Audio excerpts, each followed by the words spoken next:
Office riding ఎట్లా చేస్తున్నారు?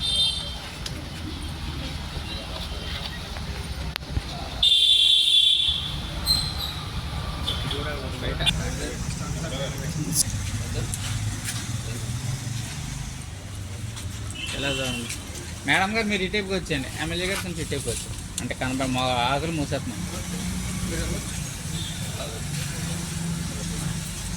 తిరుమూర్తులు గారు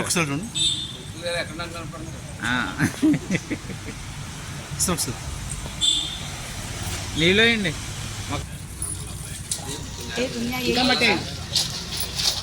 ఒకసారి మీరు కిరణ్ అట్లేనా పోయండి, నీళ్ళు వేయండి మీరు కూడా మేడం.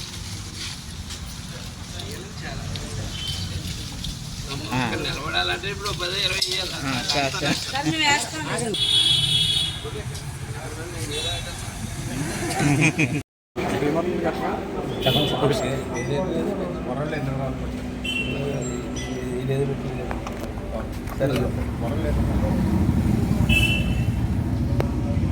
అందరికీ నమస్కారం.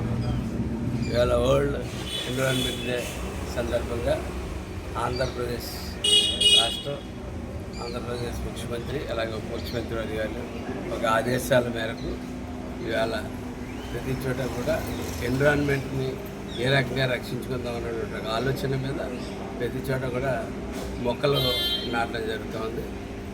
మొక్కలు నాటడం ఒకటే కాదు, ఆ మొక్కల్ని మనం పెంచడం అనే కార్యక్రమాల మీద ముందుకు తీసుకెళ్తా ఉన్నాం. అట్లాగే ఇప్పుడున్న ఎగ్జిస్టింగ్ మొక్కల్ని ఎంతో బలమైన కారణం ఉంటే తప్ప ఆ మొక్కని కొట్టిన వాళ్ళు కానీ ఒక నరికిన వాళ్ళు కానీ రోడ్డు పక్కన మొక్కలు కానీ మీ సొంత ఇంటి దగ్గర ఉన్న చెట్లు కానీ వృక్షాలు కానీ తగిన పర్మిషన్ లేకుండా ఎవరైనా సరే చేసినట్లయితే వారి మీద ఖచ్చితంగా కొన్ని చర్యలు అయితే తీసుకోవడం జరుగుతూ ఉంటుంది. నాలో ఏ రకంగా ఉందో ఆ రకంగా. ఎందుకంటే ఇది మన అందరి కోసం చేస్తున్నటువంటి పని. ఎన్విరాన్మెంట్, మన ఎన్విరాన్మెంట్ కాపాడుకుంటే మనం కాపాడుకున్నట్టు అవుతుంది. కాబట్టి ఎన్విరాన్మెంట్, వరల్డ్ ఎన్విరాన్మెంట్ డే ఇవాళ చేసుకుంటా ఉన్నాం. అలాగే ఈ మధ్య ప్లాస్టిక్ వ్యర్థాలు పెద్ద ఎత్తున పెరిగిపోతూ ఉన్నాయి. ప్రతి చోట చట్టాలు అయితే చేశారు కానీ చట్టాలు అమలు చేయవలసిన వాళ్ళే చట్టాలు అమలు చేయట్లేదు. అట్లాగే నాయకుల దగ్గర నుంచి నేను చెప్తా ఉన్నాను, ప్రతి ఒక్కరు ప్రతి నాయకుడి దగ్గర అదే చట్టాలు చేసే నాయకుల దగ్గర ప్లాస్టిక్ సంచులు ఉంటూ ఉంటున్నాయి.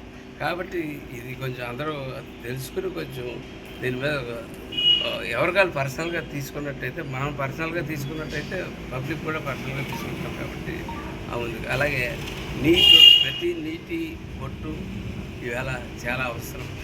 జనం పెరుగుతూ ఉన్నారు, పల్లెలు పట్టణాల కింద మారిపోతూ ఉన్నాయి. ఎక్కడన్నా సరే మంచినీటి బొట్టుకు మొన్న వేసవకాలంలో చూసాం.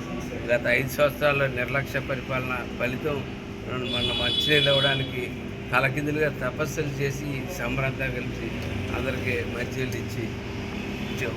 అట్లాగే చేను తడపడానికి కూడా చాలా ఇబ్బంది పడ్డ పరిస్థితులు అయితే చూసాం. కానీ ప్రతి ఎకరం ప్రతి సెంటు కూడా కష్టపడి దాన్ని తడిపి వ్యవసాయం చేసి పెద్ద ఎత్తున దిగుబడి తీసుకురావడం అయితే జరిగింది. కాబట్టి ఎవరికాళ్ళు దీన్ని పర్సనల్గా తీసుకుని ఎన్విరాన్మెంట్ని కాపాడుకుని ముందుకు వెళ్ళాలని చెప్పుకోవాలి.